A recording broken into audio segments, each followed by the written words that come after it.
National defence academy and naval academy.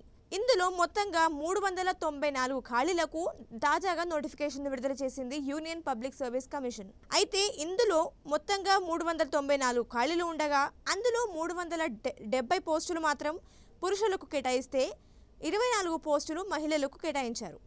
ఇక ఇందుకు సంబంధించిన దరఖాస్తులు అయితే ఇప్పటికే ప్రారంభమైపోయాయి. డిసెంబర్ 30వ తేదీన దరఖాస్తుల గడువు ముగియనుంది.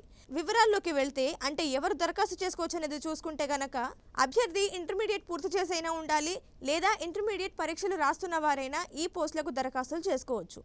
సో ఇందులో వయసు చూసుకుంటే గనక 16.5 నుంచి 19.5 మధ్యలో అభ్యర్థి ఏజ్ అయితే ఉండాల్సి ఉంటుంది.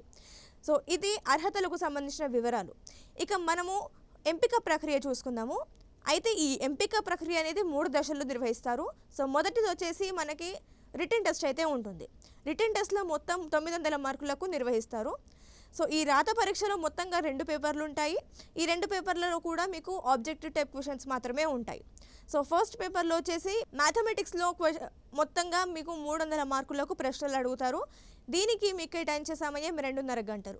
ఇక పేపర్ 2 విషయానికి వస్తే జనరల్ ఎలిజిబిలిటీ టెస్ట్ ఉంటుంది. ఇందులో మొత్తం 600 మార్కులకు ప్రశ్నలు అడుగుతారు. ఇక ఇక్కడ కూడా 2.5 గంటల సమయం అయితే ఇస్తారు. సో ఇక్కడ అభ్యర్థులకు గమనిక ఏంటంటే అభ్యర్థులకు ఇక్కడ ఒక ముఖ్య గమనిక ఉంది. మీరు రాసే ప్రతి తప్పుడు ఆన్సర్కి 0.33 మార్క్స్ అయితే తొలగిస్తారు. సో రాసేటప్పుడు జాగ్రత్తగా రాయాల్సి ఉంటుంది. సో ఇక్కడ అభ్యర్థులు కమిషన్ నిర్ణయించిన కనీస మార్కులు అయితే సాధించాల్సి ఉంటుంది. అప్పుడే మీరు నెక్స్ట్ లెవెల్కి ఎంపిక అవుతారు. సో ఇది రిటర్న్ ఎగ్జామ్కి సంబంధించిన వివరాలు. ఇక నెక్స్ట్ లెవెల్ చూసుకుంటే కనుక ఎస్ఎస్సి ఇంటర్వ్యూకి సెలెక్ట్ అవుతారు. రిటర్న్ టెస్ట్లో రాసిన వారు ఎస్ఎస్బి ఇంటర్వ్యూకి సెలెక్ట్ అవుతారు. ఎస్ఎస్బి అంటే సర్వీస్ సెలక్షన్ బోర్డ్. వీళ్ళు ఇంటర్వ్యూ నిర్వహిస్తారు. సో ఈ ఇంటర్వ్యూ వచ్చేసి 900 మార్కులకు ఉంటుంది. సో రిటర్న్ ఎగ్జామ్లో హై స్కోర్ సాధించిన వారిని ఎస్ఎస్బి ఇంటర్వ్యూకు ఎంపిక చేస్తారు. ఎస్ఎస్బి ఇంటర్వ్యూలో హై స్కోర్ సాధించిన వారికి మెడికల్ ఎగ్జామ్స్ అయితే నిర్వహిస్తారు. సో ఈ మెడికల్ ఎగ్జామ్స్ వచ్చేసి ఆర్మ్డ్ ఫోర్సెస్ మెడికల్ సర్వీసెస్ హాస్పిటల్స్లో మీకు ఈ ప్రత్యేక వైద్య పరీక్షలు అయితే నిర్వహిస్తారు. సో వీటిలో శారీరక ప్రమాణాలను చూసుకుంటే కనుక సో మొదట కనీస ఎత్తులో వచ్చేసరికి మెన్స్కి అయితే 157 సెంటీమీటర్లు ఉండాలి. అలాగే మహిళలకైతే 152 సెంటీమీటర్లు ఉండాల్సి ఉంటుంది.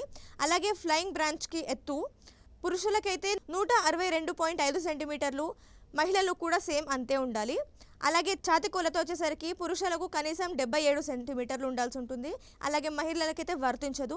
ఇక ఛాతి విస్తీర్ణ చూసుకుంటే పురుషులకు కనీసం 5 సెంటీమీటర్లు ఉండాల్సి ఉంటుంది. ఇక మహిళలకు కూడా ఇది వర్తించదు.